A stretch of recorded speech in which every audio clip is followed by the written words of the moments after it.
Konsumo ng kuryente sa buong Luzon nahigitan na ang system peak demand ayon sa NGCP dahil sa matinding init ng panahon. May ulat si Russell Simorio.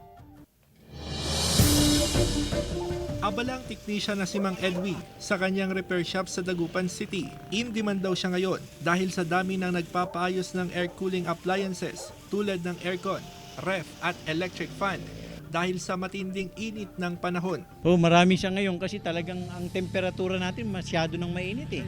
Parang ang ozone layer natin nabawasan na talaga, naubos na. Oo. Kaya usually ang mga household ngayon talagang may aircon.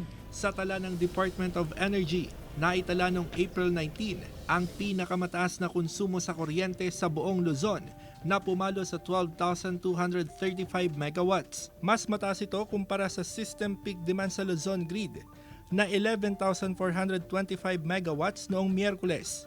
Pero sa kabila ng mataas na konsumo sa kuryente, wala pa raw mga power plant ang pumapalya. Ramdam ni Bong ang mataas na demand sa kuryente ngayong mainit ang panahon. Tumaas na rin ang bill niya sa kuryente. Ay siya, pag nagtipid ka paano yung mga anak ko, umiiyak sa init ng panahon.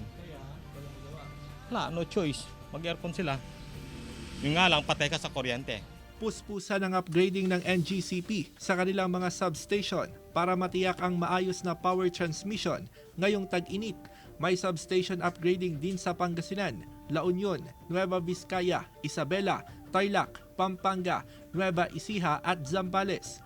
Ayon sa NGCP, kung walang upgrading sa mga substation, posible ang mga power interruption kung pumalya ang mga existing transformer. Handa naman ang mga power distributor ngayong lalo pang tumaas ang demand sa kuryente. Wala naman masyadong alalahanin doon sa mga linya namin dahil well-maintained naman yan all year round.